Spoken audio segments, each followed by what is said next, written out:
Hey, Sean from Media Assault here. Long time no see. I'm actually on camera for the first time in quite a while.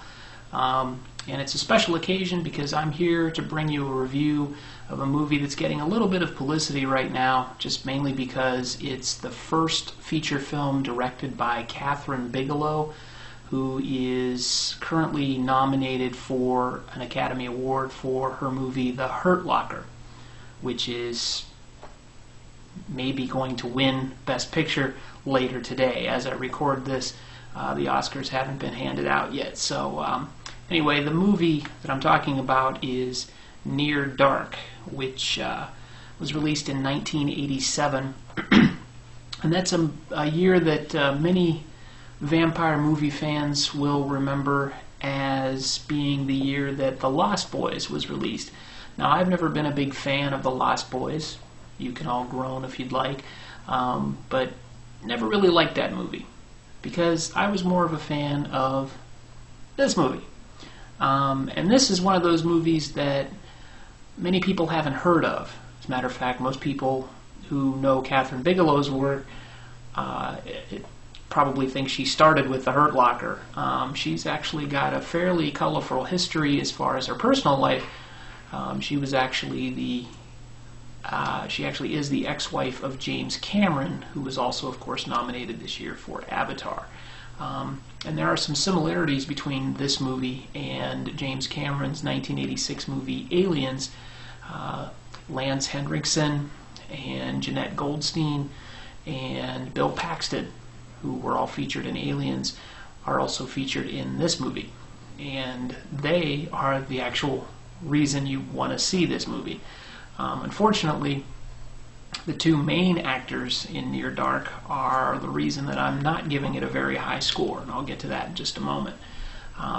What Near Dark is about is it's about a farm boy named Caleb, who is played by Adrian Pasdar, who goes out one Saturday night and finds this fairly attractive young girl hanging out eating an ice cream cone, and he tries to pick her up. Well, he literally picks her up in his pickup truck and tries to take her out and win her over with his Oklahoma charm, and gets a little more than he bargained for when she bites him and runs off into the night. He gets home just as the sun is coming up, and he finds himself catching on fire. Can't quite figure out why that's going on. But before he can get home and before he can figure out what's happened to him, he's abducted by this clan of the movie never calls them vampires, but it's pretty obvious that that's what they are. They pick him up in their RV and whisk him away before he can get home. And they're pretty angry that May, Jenny Wright's character, the young girl, has turned him into a vampire by biting him. And they threaten to kill him. He's given a week to make his first kill, or he'll be killed by the clan. He's not accepted otherwise. The clan is made up of Jesse, who is the leader, and he's played by Lance Henriksen. There's Severin, who is played by Bill Paxton, who is blood-crazed and gives a wonderful performance. I'll get to him in a second. And there's Homer, who is played by Joshua Miller, and he's got the body of a young boy, but he's actually quite a bit older, and he's trapped in this young body, and he's a little frustrated by that. And then there's Jenny Wright's character, who is May, who was turned by Homer about 4 years prior to the beginning of this film, and she was just a high school student. And Diamondback is Jesse's wife and the clan's kind of mother figure.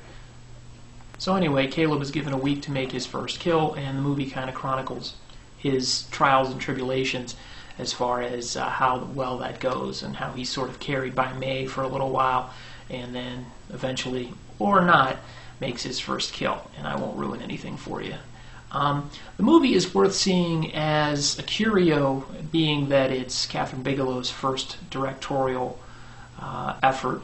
She's very good. The movie is visually fantastic. There's a lot of great scenes in it. There's some scenes with the clan silhouetted against the night sky. There's one gun battle scene where basically bullet holes produce these streams of death, basically, because it takes place in the day.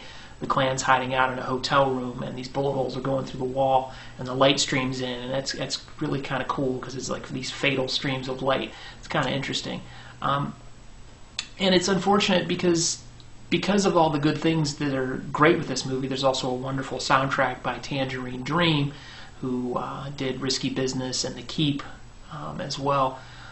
The cast is great except for the two leads. Adrian Pasdar and Jenny Wright are pretty flat. The movie is based on this romance, quote unquote, that blossoms between them and links them up, and they're supposed to live together forever because they're going to be immortal and blah blah blah.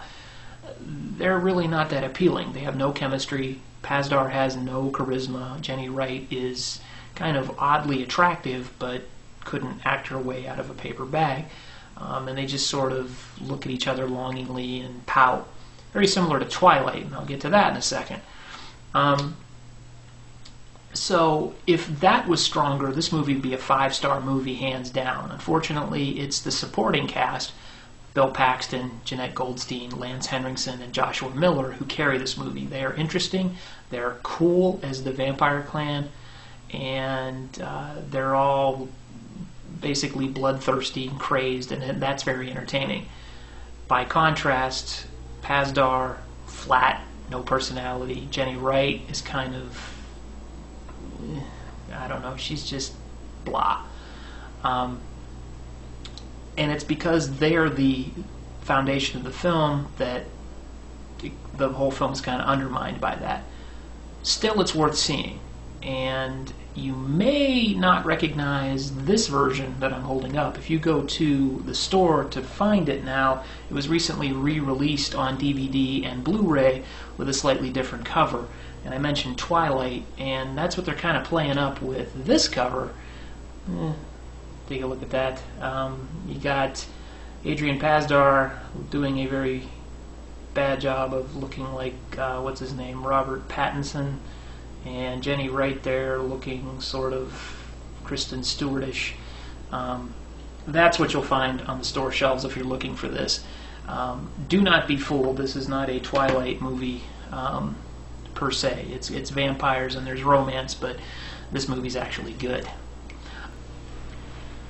So, I recommend you see it, with some obvious misgivings with the casting of Adrian Pasdar and Jenny Wright as the leads, but the supporting cast is pretty awesome. So definitely check it out for that. Definitely check it out for Kathryn Bigelow's direction, and definitely check it out for the somewhat dated but still very cool soundtrack by Tangerine Dream, and you won't be disappointed. I give it a 7 out of 10. Like I said, if you're looking for it, look for this. Just don't buy into the Twilight cover. And if you're thinking of comparing it to The Lost Boys, which, like I said, did come out the same year, you'll be disappointed if you're expecting the same kind of film. The Lost Boys was sort of an overlong music video with a lot of quick cuts and Joel Schumacher doing his thing. This is very much not like that. This is a slow film. It's a deliberate film. It's visually striking. It is not a music video stretched to 2 hours. It's 95 minutes of slow, deliberately paced horror with a sense of humor and some gore. So check it out. Near Dark, available on Blu-ray and DVD, and you can find it really cheap. I actually picked it up on Blu-ray for $8, so brand new.